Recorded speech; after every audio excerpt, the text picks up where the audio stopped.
Hello hi అందరికీ నమస్కారం. Welcome to Shri edtech channel. ఈరోజు మనం 6వ తరగతి పాఠ్యాంశం అయినటువంటి లేఖలో ఉన్నటువంటి అంశాలను గురించి తెలుసుకుందాం. లేఖ అనేటువంటి ప్రక్రియకు చెందినటువంటిది. లేఖ అనేటువంటిది పరోక్షంగా ఉన్నవారికి సమాధానం అందించుట, స్వీకరించుటకు లేఖలు ఉపయోగపడతాయి. లేఖలను వ్యక్తిగత లేదా వృత్తి వ్యాపార లేఖలుగా విభజన చేయవచ్చు. చలం వంటి వారి లేఖ సాహిత్య సుగంధాలను వెదజల్లుతూ పుస్తక రూపంలో వచ్చేది. లేఖల్లో ప్రధానమైనది విషయం. పాఠ్యాంశం యొక్క విశేషాలు చూసినట్లయితే ఈ ప్రక్రియ లేఖ యాత్ర రచనకు సంబంధించింది.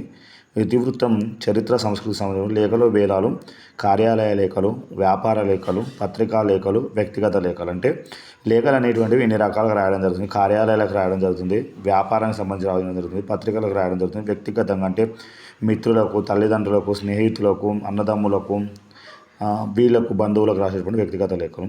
లేఖ పాఠ్యాంశాలు ప్రస్తావించబడినటువంటి దర్శనీయ స్థలాలు ఏంటంటే నాగార్జున సాగర్, వరంగల్, హైదరాబాద్. లేఖ రాస్తున్నటువంటి శైలజ దేవుడు అంటే వేముల. ఆమె శైలజ ఎవరికి రాస్తున్నది అంటే రంగాపూర్ చెందిన లలితకు రాస్తుంది.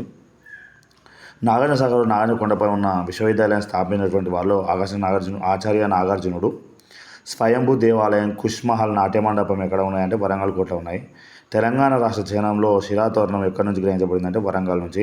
ఇత్తడి కళాఖండాల తయారీకి ప్రసిద్ధిగాంచిన ప్రాంతం పెంబర్తి. రామప్ప దేవాలయం కట్టించిన వాడు గణపతి దేవుని సేనాని సైనికుడైనటువంటి రేచల రుద్రుడు. తెలుగు భాషకు సంబంధించి ప్రాచీన హోదా లభించడానికి కారణమైన జీనవల్లభుని శాసనంలో పద్యాలు, కంద పద్యాలు. సిరివెలుగుల విరజిమ్మే సింగరేణి బంగారం అనేటువంటి బొగ్గు. శాతవాహన రాజధాని కోటిలింగాల. శాతవాహనుల వంశపు తొలిరాజు శ్రీముఖుడు. కుతుబ్ షా ప్లేగు వ్యాధి నిర్మూలనకు గుర్తుగా కలిగిన చారిత్రక కట్టడం చార్మినార్. 1750 ప్రాంతంలో పెదసోమ భూపాలుడు కట్టించినటువంటి మట్టికోట ఎక్కడ ఉన్నది అంటే గద్వాల్, జోగులాంబ జిల్లా. కోట లోపల చెన్నకేశవ స్వామి గుడి కూడా ఉన్నది.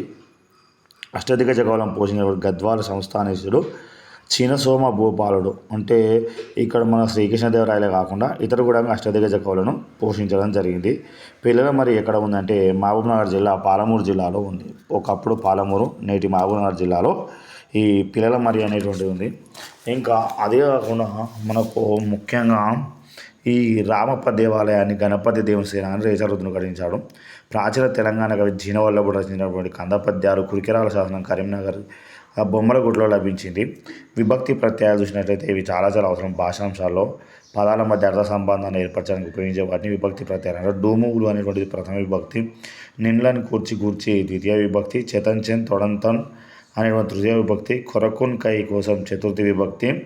వర్ణం కంటే పట్టి పంచమి విభక్తి. నిన్ లన్ కూర్చి యొన్ యొక్క లోపల షష్ఠి విభక్తి. అందున్నన్ సప్తమి విభక్తి. ఊరి, ఊయి, ఊసి అనేటువంటిది సంబోధన ప్రథమ విభక్తి. అర్థాలు గుడి అనేటువంటి దేవాలయం. ఆనందం అంటే సంతోషం, సందర్శించ చూచుట. ఆనవాళ్ళు అంటే గుర్తులు, జ్ఞాపకాలు. ప్రథమ అంటే మొదట. ఇంకా కింది వాటిలో పదాలను గుర్తించండి. వరుసలో సంబంధం లేని పదాలను గుర్తించండి అంటే దుర్గం, కోట, కిలా, జాగ అనేటువంటి సపరేట్ది. గుడి, బడి, దేవాలయం, మందిరం అనేటువంటి దాంట్లో బడి సపరేటు. శిల, రాయి, దండగా, బండ అనేటువంటి దాంట్లో దండ అనేటువంటి వేరుగా ఉన్నటువంటి అర్థం. గాలం, నీరు, జలం, సలిలం అనేటువంటి దాంట్లో గాలం అనేటువంటి వేరుగా ఉన్నటువంటి అంటే గాలం వేరు, నీరు, జలం, సలిలం అనేటువంటి ఒకటే. కన్ను, నేత్రం, రెప్ప, నయనం అనేటువంటి రెప్ప వేరు, కన్ను, నేత్రం, నయనం అనేటువంటి కూడా ఓకే. ఇది ఈ మన లేఖ పాఠ్యాంశంలో ఉన్నటువంటి అంశాలను తెలుసుకున్నాం. మరిన్ని అంశాల కోసం మన సిరి ఎడ్యుటెక్ ఛానల్ను లైక్ చేయండి, కామెంట్ చేయండి, షేర్ చేయండి. మరి ఇన్ని ఛానల్స్ కోసం మన శ్రీనివాస్ ఛానల్ ఫాలో అవ్వడానికి సిరి ఎడ్యుటెక్ ఛానల్ను ఫాలో కండి.